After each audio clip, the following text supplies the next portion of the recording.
For over 4 decades, one man ruled Albania with an iron grip, Enver Hoxha.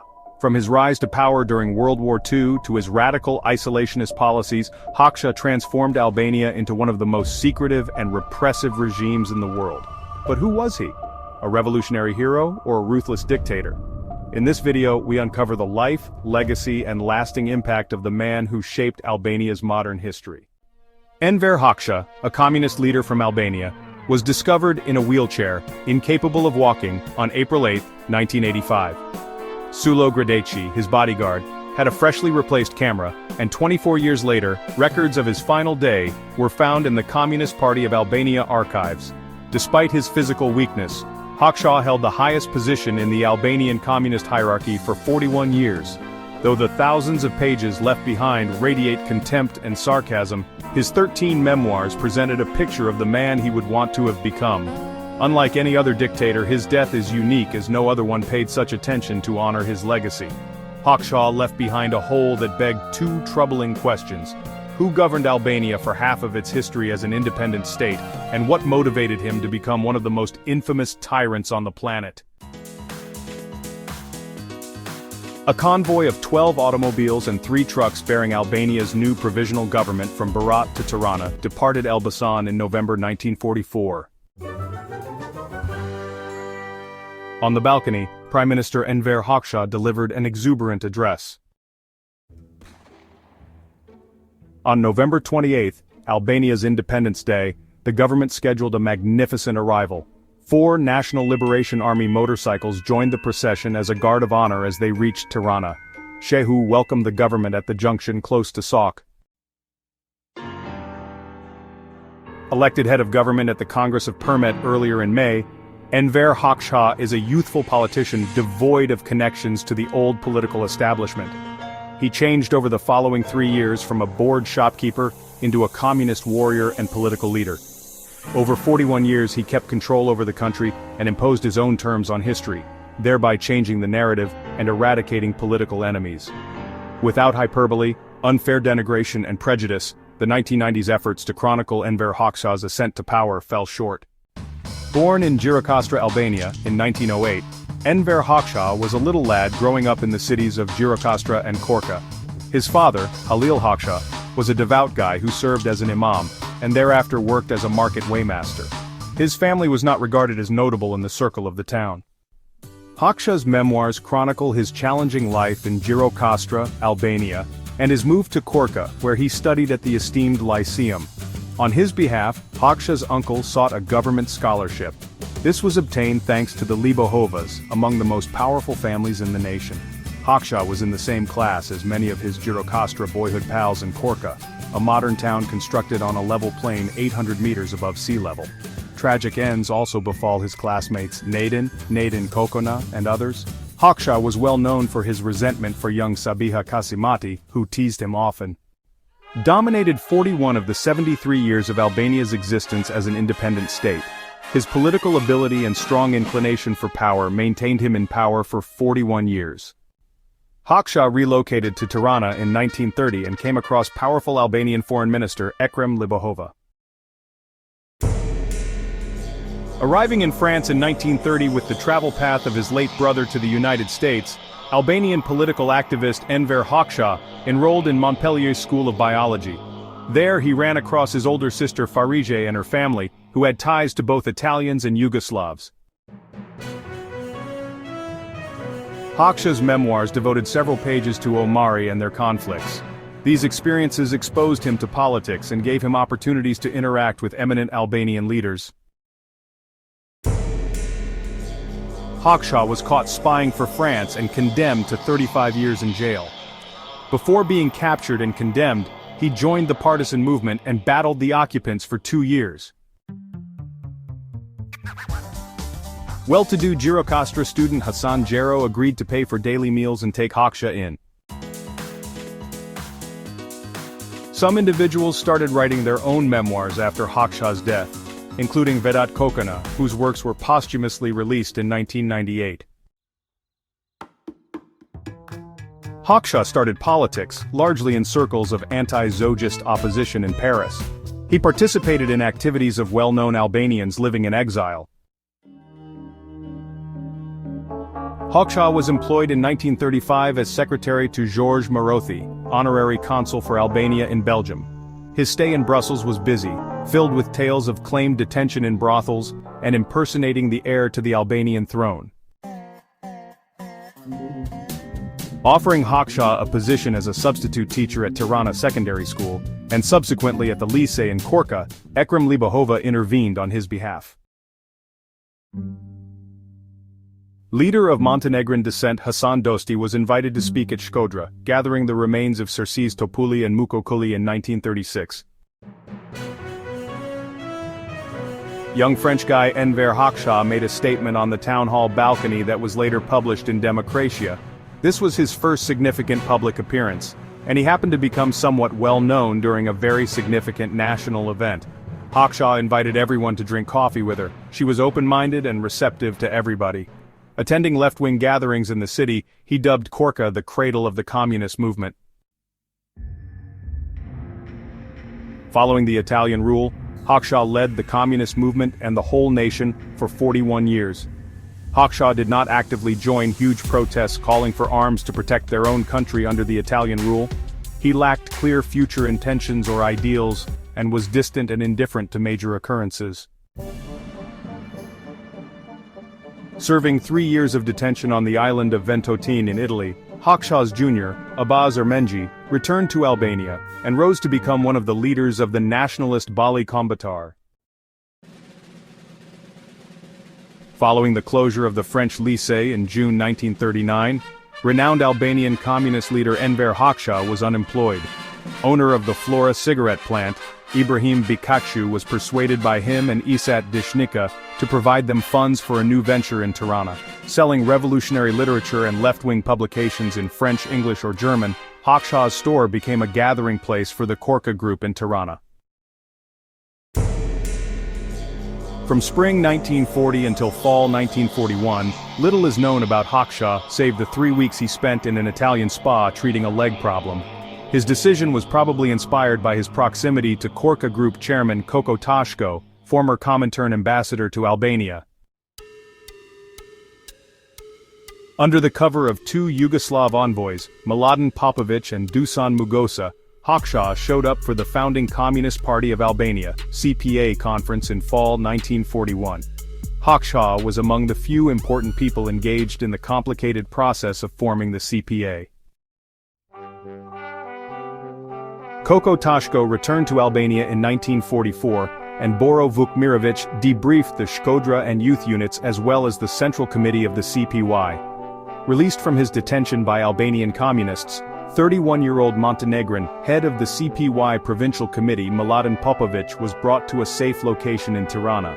Dusan Mugosa told him to assist in forming the party at all costs, stop disruptive group leaders from assuming leadership of the new party, and choose someone fresh for the top post who would guide the party in the armed conflict. Newly elected Enver Hoxha agreed with Mladen Popovic's suggestion that no previous group leader should be selected for party head. Hoxha gained leadership and invaded the authority of others, therefore casting doubt on the communist movement of Albania. Like the great purges carried out by Stalin, his career was defined by the methodical liquidation of all rival fellow communists. The end of Hoxha's tenure and the ascent of the CPA in Albania came with his death in 1985. Renowned left-wing Albanian activist Anastas Plasari was put to death in 1943. Left-wing activist Sejfula Malashova was cleared in 1946, and rose to become Albania's most well-known communist ideologist. He described as a party with terrorist inclinations the Communist Party of the Soviet Union, CPA. Leading the CPA, Enver Hoxha sought to both finish the war and keep his authority after it. He concentrated on fortifying his position as he felt an Allied triumph was just around.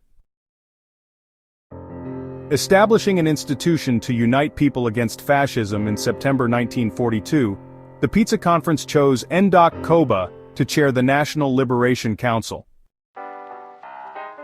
Anti-fascist propaganda in Albania was carried out by the National Liberation Council under the name August 1944 until August 1944. Hoxha was aware that 2 possible challenges to his grip on power came from the exiled King Zog and his supporters in England as well as from Bali Kombëtar. a nationalist movement turned political organization in 1942. Delegations from the National Liberation Council and Bali Kombëtar decided in August 1943 on forming a joint committee for the salvation of Albania, launching immediate war with the occupants, attaining complete independence, creating a free, independent, democratic Albania, and deciding the form of the government by means of a constituent assembly chosen by universal suffrage. Leader of the CPA Enver Hoxha saw the war was ending in 1944 and sought to strengthen his authority. Established in occupied territories to cover the power vacuum created by departing German soldiers, national liberation councils. After fascist Italy gave up, Hoxha transferred the general staff to Arbana, believing in a communist-ruled post-war Albania. Hoxha called the Congress of Purmes in May 1944 to underline the communist dominance over their political rival. With the CPA publishing an inaugural brochure in August 1944 endorsing Hoxha's cult of personality, an intense public relations effort started to bring Hoxha well known. Laying the groundwork for the future communist government in Albania, the Congress set about 1944. Promoted to Colonel General, Hoxha occupied Prime Minister, Minister of the Interior, and Head of General Staff of the Army, among other roles. On June 26, 1944, Hoxha decided to deliver a final blow to opposition groups, particularly those who challenged his authority and cooperationists. To avoid conflicts with German troops and eradicate local resistance, the 1st Division of the NLA was directed to cross the Shkumbin River. Born in 1892, close to Kruja, Abbas Kupi was a well-known person with whom Hoxha first cooperated and then clashed throughout the conflict. Originally chosen deputy chairman of the National Liberation Council, he battled with the communists until September 1943, when Hoxha criticized the Mukja agreement and turned down Kupi's demand for King Zog's return to Albania. Enver Hoxha's life and legacy are marked by his role as a prominent communist leader in Albania. His influence and decisions shaped the nation's history for decades. Celebrated on November 28, 1944, Enver Hoxha, a well-known communist leader in Albania, experienced the most magnificent day of his career. At a big event at Hotel Dajti, he made his first public appearance with Nekshmija Shuglini, his fiancée. Hoxha proposed marriage to Shuglini in a communist stronghold next to the Tirana Secondary School in 1942. Financial backer of Hoxha and his family, Sirja Selfo was arrested in 1946 and given a death sentence for conspiring against the people's power. Hoxha expressed sadness for the terrible end of his former sponsor, almost 40 years after his execution. Often unable to see one another for months on end, Hoxha and Shuglini carried on their own clandestine pursuits. There is great debate about Mrs. Hoxha's part in the life of the communist leader, as her presence is obscure. Hoxha and Shuglini's dedication, loyalty, and attention to detail defined their love. Still, their relationship was not always harmonic or quiet. Among the 15 members of a social democratic group killed by the communist government of Albania was renowned novelist and activist Muhsin Kokalari. Relations between Hoxha and Kokalari attracted a lot of debate and conjecture after the 1990s. But it was found in the Central State Archives that Muhsin Kokalari and Enver Hoxha had been in close contact with one another before. Two Kokalari brothers and founders of the Mesajgjëritë Shqiptare publishing business were among the 37 persons ordered to be executed by Colonel General Enver Hoxha, the Prime Minister of the Provisional Government in Albania. Though a letter sent by Muntaz Kokalari to Makbul Vrioni in 1995 indicates that the execution was personal retribution against Gjirokastra, a hideous, devious, vindictive, bitter, crafty, greedy, authoritarian megalomaniac, the exact cause for their death is still unknown. Old grudges and hatred among certain rebel commanders shaped summary killings in Tirana on November 12, 1944, and many more deaths that followed were not random or unintentional. Senior CPA officials voiced worries over the handling of officials who had lately changed sides to the communists or those who had not cooperated with the enemy at all. Hoxha said that by killing these foes, they were safeguarding their triumph as the major struggle for the release of the capital is still under progress. The extreme slaughter during the conflict caused the CPA in Albania much unrest. Hoxha blamed the Yugoslavs for the bloodshed. The penalties were harsh. The first executions in Tirana took place immediately after the capital was taken. To keep hold on control, the government closely monitored everyone, including top communist officials. Badri Koka helped prisoners find the remains of Petro Baladi and his family by driving them to their execution locations in 2008. For most of the populace, the terror campaign in Albania caused hitherto unheard-of suffering by including liquidations, intense monitoring, and individual executions. Enver Hoxha governed Albania in 1944 in order to establish his authority and eradicate resistance to a communist dictatorship with a Soviet-style character. Although he maintained close ties with leaders of other nations, his contempt for the United States and the United Kingdom remained unchangeable. Being the sole allies in the nation, the British were crucial throughout the war years. Billy Neil Maclean, sent on a reconnaissance mission to compile intelligence on Albania and the resistance against the Italians, was the first British officer to reach the country. By the end of 1943, the British encouraged significant activities by providing the Balkan nations guns, uniforms, and other military supplies. Hoxha's key argument with the British was that they should cut all ties with other troops engaged in Albania.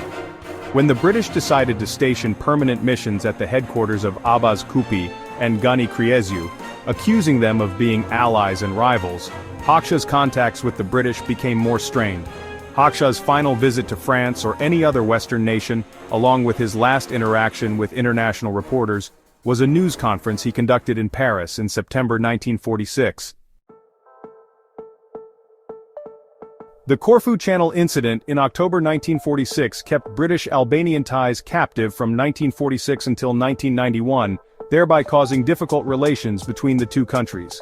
The International Court of Justice in The Hague declared Albania guilty of being aware of the mines and not reporting their presence in 1949, rejecting the idea that Albania had set mines. Supported by the Yugoslavs, Koçi Saqci, the second Deputy Prime Minister and Minister of the Interior in the new government of 22 March 1946, was a strong figure in Albania who often seemed to have more influence than Hoxha himself. For various reasons, including being a working-class guy, an Orthodox Christian, and respectful of the Yugoslavs, Saqci appealed to the Yugoslavs. The Yugoslavs saw themselves as lords of Albania between 1944 and 1948, hence, Hoxha did not strive to change this view. The most significant foreign partner of the new administration was Tito's Yugoslavia, who also became a tremendous patron and mentor to Hoxha. Hoxha had complicated relationships with the Yugoslavs, mostly supported by Miladin Popović and Dusan Mugosa. His attitude toward Yugoslavia and its Central Power Y was mixed. Only Miladin Popović had anything positive to say. The Kosovo dispute remained unsolved, and an event involving another political leader, Fadil Hoxha, the head of the Kosovar Communists, in 1945 enhanced Hoxha's relationships with the Yugoslavs. Fadil Hoxha died in 2001, and thereafter, particularly in the early 1970s, was in covert touch with Enver Hoxha. During the 1981 large demonstrations in Pristina, Enver Hoxha rejected the concept of a Kosovo republic and made two significant decisions: a customs union with Yugoslavia and a currency union with Yugoslavia, which resulted in the suicide of one of the primary leaders of the CPA. Politician from Albania Nako Spiru killed himself in 1948. His death was not verified. Liri Belishova, his wife, was denied access to him, hence it is unclear if he was a victim of the Yugoslavs, Enver Hoxha, or Koçi Saqci. Spiru was buried, unearthed, and reburied many times, sometimes as a traitor, sometimes a hero. Having stepped up in the Politburo to challenge Koçi Saqci, Enver Hoxha sought assurances from Stalin and broke loose from the Yugoslavs. Drawing up an action plan, Hoxha and Mehmet Shehu set off the deportation of Yugoslav specialists and the cleansing of pro-Yugoslav elements. Former second of the Albanian communist government, Koçi Saksi, was suddenly arrested and put to death in 1949. Liquidations carried on for 32 years until concluding on December 17, 1981, when Prime Minister Mehmet Shehu was sacked.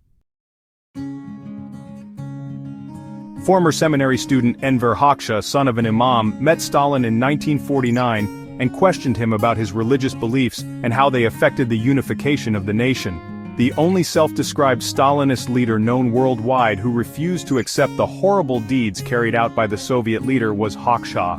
With Albania joining the Eastern Bloc, the Warsaw Pact and the Council for Mutual Economic Assistance, its relationship with the Soviet Union underwent a radical shift. Hoxha's fondness for Stalin did not stop him from developing an obsequious friendship with Khrushchev and helping the CPU to organize its 20th Congress. Hoxha's contempt for Tito became especially evident in 1955 after the 20th Congress of the Communist Party of the Soviet Union. The relationship between Hoxha and Khrushchev became strained in 1959. At a conference of 81 communist groups in Moscow in 1960, Hoxha openly backed China against the Soviets. When Albania and the Soviet Union severed diplomatic ties in 1961, a fresh love story with China resulted. Enver Hoxha resided for 24 years in the bloc area of Tirana, Albania. The area served as both a marker of authority and a vehicle for the cult of personality. Life in the bloc was fiercely guarded from the outside world and covered with secrets. From the start, residents started to build alliances by means of various familial ties and intermarriage, thereby strengthening their positions. With thousands of obvious and unseen family and affinity connections keeping its residents together, the bloc neighborhood in Albania was a closely knit political clique. Special stores, government villas, vacation houses, waiting and cleaning staff, all of which the residents got, were among the offerings. Still, living there was full of ambiguities and difficulties. Hoxha was shown in a 1981 propaganda documentary recorded strolling side by side with two of his comrades in arms during the conflict, Muslim Pizza and Haksi Leshi. Publicly accessible Central State Archive documents from 1992 show the opposite side of the medal. At 80 years of age, Muslim Pizza made the decision to publish his memoirs, which included Muslim's personal experiences prior to his contacts with the party and the National Liberation Movement. The Muslim Pizza issue is entwined with the Haksi Leshi question, because DS, a lady from a decent family and employee at the Presidium of the People's Assembly, appears to have awakened after the suicide of traitor Mehmet Shehu. Former Prime Minister Koko Kota's daughter-in-law, Liliana Hoxha, moved into the bloc in 1973. It was a location with a severe lack of freedom and tight monitoring. Among the most influential families in the bloc were those of Enver Hoxha, Mehmet Shehu, and Hisni Kapo. Regarding Mother Teresa's request for her mother to visit Rome for medical treatment, Enver Hoxha asked the Albanian ambassador to France and the French Minister of Foreign Affairs for a private report in 1968. Mother Teresa fled Albania in 1928, but her sister Age and Mother Drain stayed behind, fearing persecution by a communist government. They met in Rome in 1959, but no reaction was given. Hoxha's anti-religious crusade was a vicious one, including numerous clerics arrested and murdered. Over 40 pastors were assassinated or imprisoned as the persecution effort carried on. Declared an atheist state by the 1976 Constitution, Albania is the only nation in the world with such a designation. The last victory of religion against Hoxha's rule was Mother Teresa's symbolic act of empathy and pardon. Meeting with his wife Nexmedia Hoxha in 1971, Albanian novelist Ismail Kadare discussed a book on Albanian-Soviet ties. The book Dimri I Vetmis Semade, The Winter of Vast Isolation, drew criticism for its excessively cerebral approach, and for including Hoxha alongside unpleasant characters. Published a year and a half later, Kadare's updated form included little tweaks and a new title, Dimri Imad, The Great Winter. Kadare had ups and downs between 1975 and 1985, including being seen as a bourgeois agent probably from France. His Sigurimi dossier had complaints of Stalin or Albanian party officials being made fun of, comments on his writing style and little information. Known for his harsh speeches, two-faced demeanor and psychological pressure, Enver Hoxha was a dictator of Albania from 1956 to 1973. Yusuf Hasan Bagasi, an otorhinologist close to Hoxha who was imprisoned and sentenced to 10 years in jail during the war, epitomized his character and dominating approach. For his work as an Albanian to French translator, Jusuf Vrioni, an intellectual from Albania, was imprisoned and sentenced to 13 years in jail. Old buddy of Hoxha, Vedat Kokona, suffered under the communist government comparable hardships. Dr. Feji Hoxha claimed his mother, Jael, had advanced diabetes to Enver Hoxha's adjutant in 1948. Hoxha had treatment for his diabetes in Czechoslovakia, the Soviet Union, the Kremlin, and Eastern Europe. Hoxha could not be treated at Eastern European facilities after the rupture with the Soviet Union. Hence, the Central Committee decided to establish a special clinic in the bloc. Hoxha could not be treated at Eastern European facilities after the rupture with the Soviet Union. Hence, the Central Committee decided to establish a special clinic in the bloc. Part of Hoxha's medical staff, well-known consultant to many international celebrities Dr. Paul Miliez, visited Albania often until 1985. With a committed nurse, Kostandina Naomi, looking after Hoxha 24/7, local medical professionals were very vital for his treatment. Under the direction of Dr. Feji Hoxha, a special medical team was assembled to tend to Hoxha's health. Cardiologists, such as Nicola Sherbani, bought by reliable Sigurimi agents operating abroad and confined in the family's own pharmacy, comprised the squad. Following a heart attack in 1973, the medical staff at the special clinic in Hanoi grew to include eminent doctors from university hospitals and universities. Serving as the dictator's physician was challenging, as each day felt like a precarious balance. The circumstances with Stalin compounded Hoxha's mistrust of physicians and paranoia.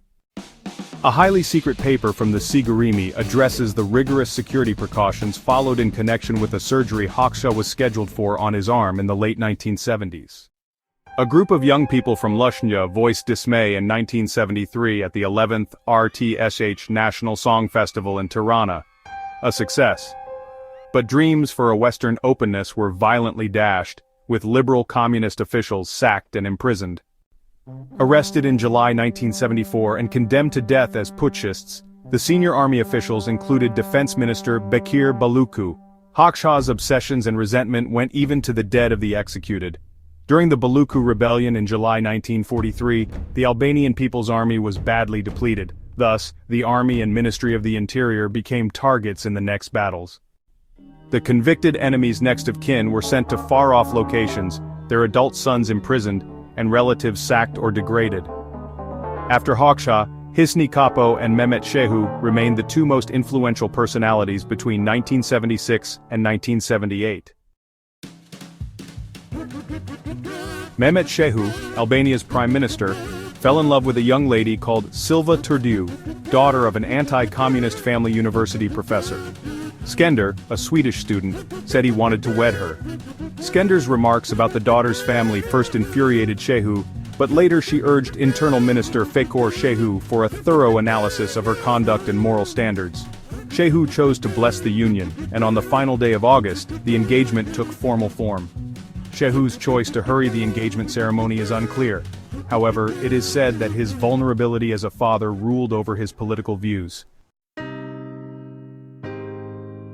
Visiting the Shehus to congratulate them on Neli Skender's participation, Enver Hoxha and Nekshmija Hoxha set off a witch hunt against the whole bloc family, and the prime minister was liquidated. Only 8 days later, the engagement was called off. The two key leaders of the nation, the dictator and his chosen successor, convened for 3 hours in Hoxha's study at his house. Mehmet Shehu decided to stop interacting with Enver Hoxha, although the exact reasons are unknown. Yet new disclosures shed light on the dialogue. The people saw Shehu's fall as the chosen successor as Hoxha's subordinates started to act disrespectfully and rebelliously. Fear of his authority caused Mehmet Shehu, Albania's prime minister, to lose appeal. Hoxha's health issues returned, and during the 8th Congress of the PLA, his relations became clear. An informal meeting took place in the Palace of Brigades on December 16, 1981. The minutes were mostly deleted. Shehu killed herself in his bedroom, enabling her son Skender to be engaged to Kazim Turdiu's daughter, therefore violating political and ideological standards. Like the final letters sent to Hoxha by Exver and others, this letter with its content stayed hidden for more than 22 years. Shehu argues he worked all his life for the party, not for personal benefit or rank, and denies any misbehavior. As if they neglect, the nation would be governed by the Khrushchevites, therefore ending socialism. He exhorts Enver Hoxha to defend the party and socialism from Iago and Khrushchev. Enver Hoxha learns of Mehmet Shehu's disappearance. Enver Hoxha learned on December 18, 1981, that Mehmet Shehu had vanished from his bedroom. Successful PLA leader Ramiz Aliya said that Hoxha should speak first and would only be warned. Hoxha was tense and approved the beginning of the inquiry. When Kadri Hasbiu, the Minister of Defense, paid Shehu a visit, he was accused of concealing the evidence of a sabotage organization from which they both belonged. Reconvincing the Politburo, Hoxha explained the notion that Mehmet Shehu had been an adversary of the government and a hazardous agent all along. Defense Minister Kadri Hasbiu ordered all military units to remove all Mehmet Shehu images from walls and burn any books mentioning him on December 19. Former Politburo member Kadri Hasbiu was accused of belonging to Mehmet Shehu's anti-party gang in 1982. Soon after a standoff between Albanian exiles headed by Shevdet Mustafa and Albanian security forces developed, he was detained in September 1982. Together with Interior Minister Fakor Shehu, Health Minister Lambi Zisishti, and a top Sigurimi officer Lambi Pecini, Hasbiu was murdered by firing squad in 1983. Enver Hoxha performed every interior minister from 1944 to 1982, a record nearly exactly matched by Stalin. Published 13 autobiographies in 1983, including Tidestet, emphasizing Albanian Yugoslav ties, Enver Hoxha was a first-generation communist leader in the Eastern Bloc. Having produced 68 works throughout his lifetime, he was the sole first-generation communist still in charge. His work remained average and unpolished. Another despot, Nekshmiya Hoxha, lived alone and was surrounded by no communist militants or friends. They discovered means to go over their loneliness and concentrated only on his history. Published in several languages and transmitted globally, Hoxha presented a large-scale, untruthful narrative of history. With barbed wire and electric barriers covering the whole border, Albania had difficult times during that period. The government admitted in 1989 that collectivizing had gone out of control, resulting in high numbers of people on the brink of hunger and illnesses connected to it. In 1984, then Bavarian Prime Minister Franz Josef Strauss made the first Western politician trip to communist Albania. The life and death of Enver Hoxha. Former Albanian leader Enver Hoxha passed away at 76 years old after going into a coma on April 11, 1985. During World War I, he had been an ally of Yugoslav leader Josip Broz Tito. Nevertheless, he turned against him and supported Stalin during the first crisis of the communist world. Like Stalin, Hoxha developed a personality cult and used foreign turmoil to eliminate any party opponents. The strangest dictator in the world and the man who set up the most isolated regime ever known, the Soviet press said of him. The government declared 7 days of national mourning and set up huge lines of people, compelled to honor the tyrant. Hoxha passed away at the Cemetery of the Martyrs of the Nation, therefore ending a chapter in Albanian history. To wipe memories of Hoxha and guarantee the 50-year nightmare was finished, Albanians changed their old European dream in December 1990. Enver Hoxha's rule left Albania isolated, impoverished, and scarred by oppression. His vision of a self-reliant socialist utopia collapsed, leaving behind thousands of bunkers, a shattered economy, and a nation struggling to heal. Today, Albania moves forward, but the shadow of Hoxha's legacy still lingers.